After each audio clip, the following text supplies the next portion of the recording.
नमस्कार दोस्तों, आप सभी का आपके अपने YouTube के चैनल में बहुत बहुत स्वागत है। मैं रमेश कुमार आज आप सभी के लिए फिजिक्स का एक बहुत ही बेसिक टॉपिक लेकर के आया हूँ। तो जैसा कि आप सभी ने क्लास 10th में सीखा होगा कि जब हम लोग कनकेव मिरर, कन्वेक्स मिरर की बातें करते हैं तो इस केसेस में फोकल लेंथ की वैल्यू हमेशा R/2 यूज करते हैं। बट जब क्लास 12th में आप लोग आएंगे या जो आ चुके हैं तो वहाँ पे हमें ये सिखाया जाता है कि फोकल लेंथ की वैल्यू R/2 नहीं होती है। तो अब यहाँ पे क्लास 10th, क्लास 12th के कंसेप्ट से एक बेसिक क्वेश्चन ये अराइज आती है कि आखिर फोकल लेंथ की वैल्यू होती क्या है, और अगर क्लास 10th में R/2 हमने यूज किया है तो R/2 की वैल्यू को लेते क्यों हैं, व्हाट इज़ द रीज़न। तो ऐसे ही कुछ क्वेश्चन को समझने के लिए आइए हम लोग कुछ एग्जांपल्स लेते हैं और फिर देखते हैं कि आखिर फोकल लेंथ की वैल्यू को फाइंड कैसे करते हैं। तो अगर हमने फोकल लेंथ की वैल्यू को फाइंड करना सीख लिया तो उस केस में हम ये भी कमेंट कर सकते हैं कि फोकल लेंथ की वैल्यू R/2 आती कैसे है। तो इस चीज़ को समझने के लिए आइए एक बहुत ही बेसिक सा रे डायग्राम लेते हैं। तो फर्स्ट इस केस में हम लोगों ने एज्यूम किया है it is the basic concave mirror, C is the centre, P is the pole. और इस केस में सपोज करते हैं एक लाइट जो CP के पैरेलल है, प्रिंसिपल एक्सिस के पैरेलल आ रही है। अब इस केस में इस रे डायग्राम को ड्रॉ करने के लिए हमें नॉर्मल की ज़रूरत होगी। तो बेसिकली स्फीयर में नॉर्मल को ड्रॉ करने का एक बेसिक फंडा ये है कि आप सेंटर से उस पॉइंट को ज्वाइन कर दें। तो हमने यहाँ पे C से B को ज्वाइन कर दिया तो इस केस में C भी नॉर्मल आ गई। So this angle will be the angle of incidence. अब मान लिया आफ्टर रिफ्लेक्शन लाइट रे B से होते हुए पॉइंट A पर आ गई। तो अगर सिंपल लॉजिक की बात करें तो पोल से इस फोकल लेंथ पॉइंट A का सेपरेशन, इसी का नाम फोकल लेंथ होनी चाहिए और इसी की वैल्यू हम लोगों ने R/2 सीखी है। तो इस क्वेश्चन में, इस फिगर में हम लोग ट्राई करते हैं AP की वैल्यू को फाइंड करने का with the help of basic geometry.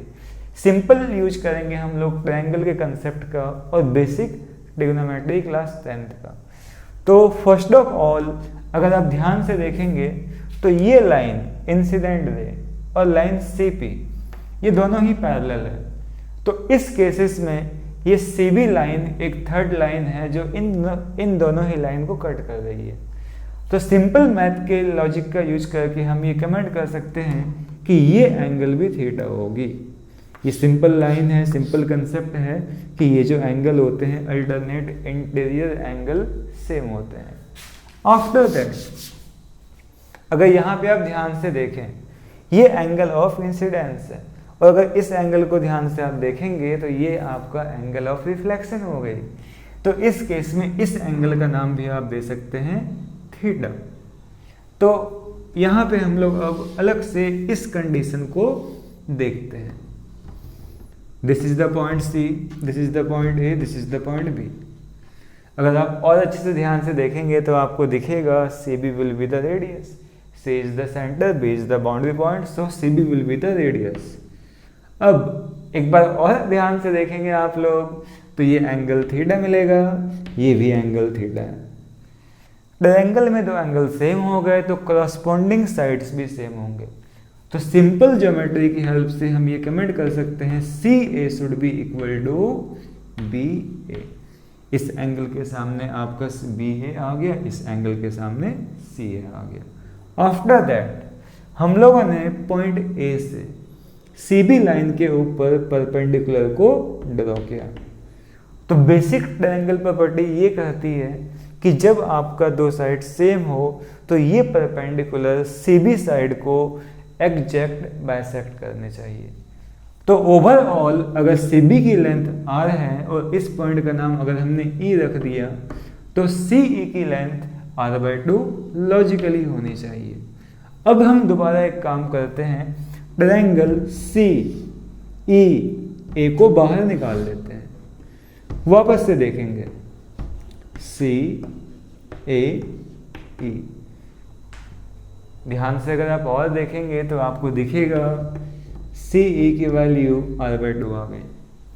अब ये एंगल थीटा हो गया, तो कॉस थीटा की वैल्यू को यहाँ पे हम लोग लिख सकते हैं, क्लास 10th में हमने सीखा है it will be the base by hypotenuse, और जो लॉन्गेस्ट साइड होती है हाइपोटेनियस होती है। इस ट्रायंगल में सी ए विल बी द हाइपोटेनियस।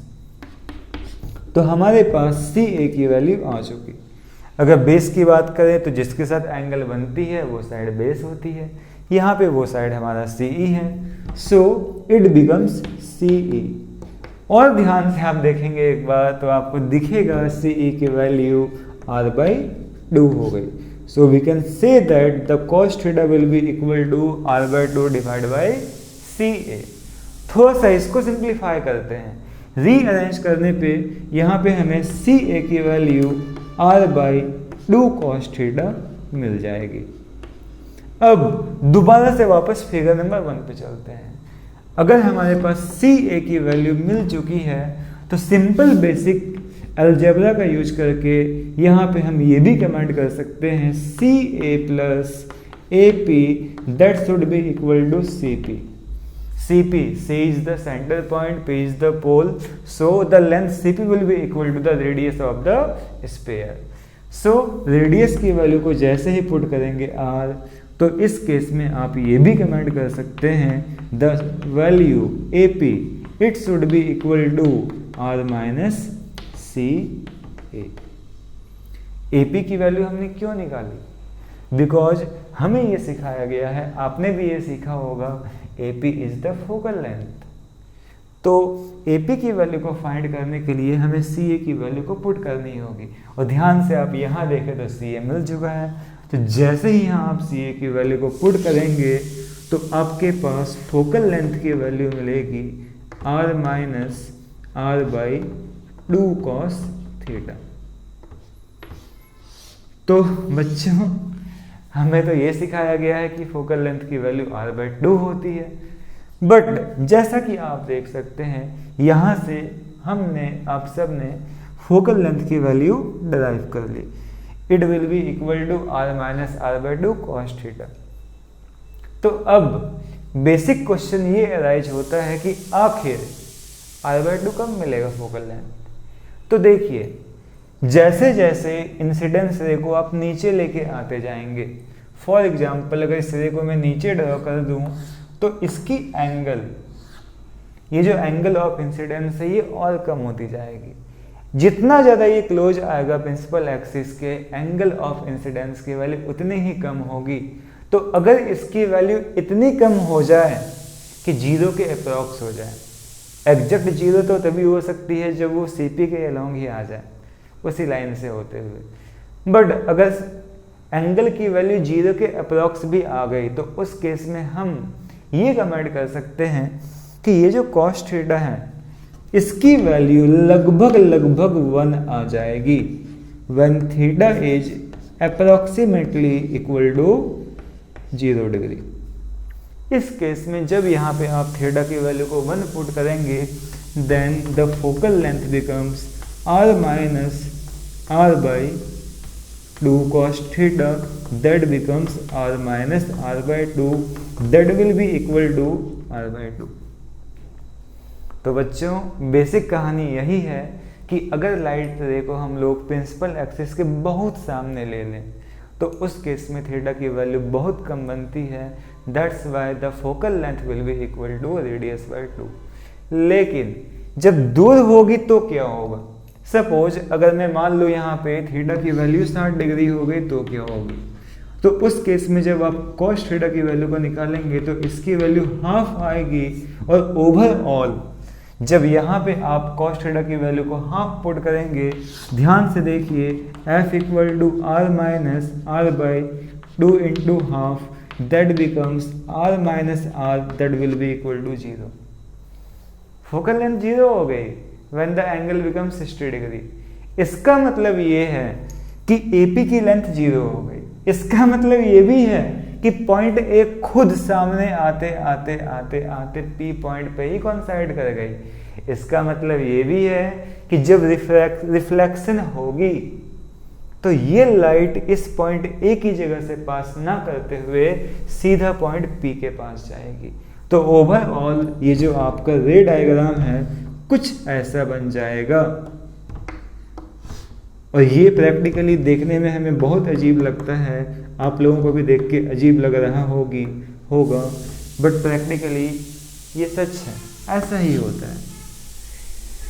तो ओवरऑल यहाँ पे दो केस बन सकते हैं, when the angle is approximately 0, when the angle is not 0।